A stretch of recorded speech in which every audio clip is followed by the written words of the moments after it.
Hallo julle maatjies, vandag begin ons met 'n splinternuwe storie. En vir die volgende paar weke gaan ons iemand in die Bybel ontmoet wat bekend geword het omdat hy baie wys was. Sy naam was Salomo. Salomo was koning Dawid se seun. En toe Dawid nie meer koning was nie, het Salomo die nuwe koning van Israel geword. Skielik moes hy 'n hele land help lei. Hy moes groot besluite neem, moeilike besluite. Mense sou na hom toe kom met moeilike probleme en hy moes weet wat om te doen. En toe gebeur iets baie besonders. Een nag in 'n droom praat God met Salomo en sê vir hom: "Vra wat ek vir jou moet gee." Nou, dis nogal 'n groot vraag. Kan jy imagine as jou mamma vir jou sê: "Vra wat ek jou moet gee"? Dink net, God sê vir jou, jy kan enige iets vra. Nou, Salomo kon vir baie geld gevra het. Hy kon gevra het om baie ryk te wees. Hy kon gevra het om baie spiere te kry en die sterkste koning in die wêreld te wees. Hy kon selfs gevra het om beroemd te wees, soos famous, soos 'n celebrity. Maar Salomo vra nie een van daai dinge nie. Hy sê eintlik: "Here, gee vir my wysheid. Help my om te weet wat is reg en verkeerd, sodat ek goeie besluite kan neem." En weet julle wat? God was baie bly oor Salomo se keuse. Dit was 'n wyse besluit, want Salomo het verstaan.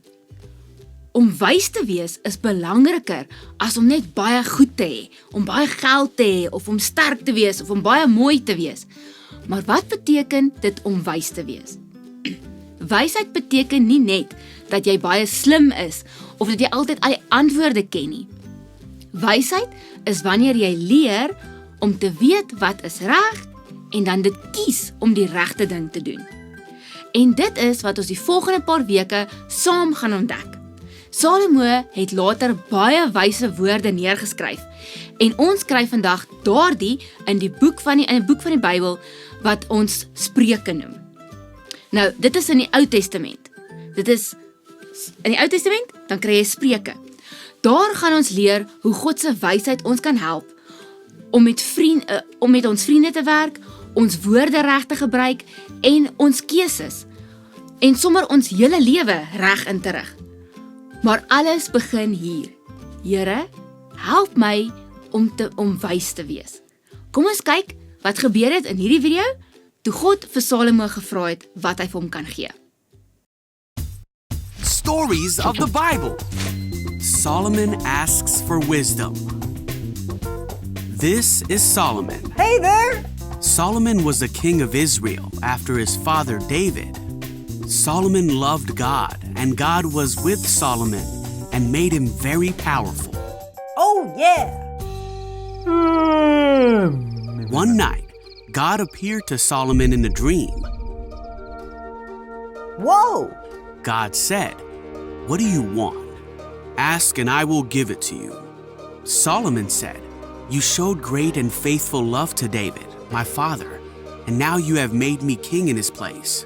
But then Solomon said that he felt like a child who didn't know his way, and that there were so many people of Israel to lead. So Solomon asked God for wisdom. He asked for an understanding heart so that he could rule God's people well and know the difference between right and wrong. God was happy that Solomon asked for wisdom because it showed that his greatest desire was to help God's people. God said, "I will certainly give you the wisdom and knowledge you requested, but I will also give you wealth, riches, and fame, such as no other king has had before you or will ever have in the future." Whoa! Then Solomon woke up and realized it had been a dream. Huh! Wow! He went back to Jerusalem and made sacrifices to God. God did give all he said he would to Solomon. Solomon was known as a wise king and ruled God's people with wisdom for many years. Wow, julle! Salomo kon vir God vir enigiets gevra het, maar hy het vir wysheid gevra. Hy het geweet, ek het God nodig om my te help om goeie keuses te maak as 'n koning. En ons het God se hulp ook nodig. Het julle dit geweet? So, ons geheuevers vir vandag sê. Dit kom uit Spreuke 9 vers 10. Dit sê: wysheid begin met die dien van die Here. So wanneer jy hierdie week moet keuses maak, onthou, stop, dink, vra en kies dan die regte ding. Want ons wil nie net slim wees nie, ons wil wys wees. So, oefen dit hierdie week. Elke keer as jy 'n keuse moet maak, stop, dink, vra die Here en kies die regte ding. Sien julle volgende keer.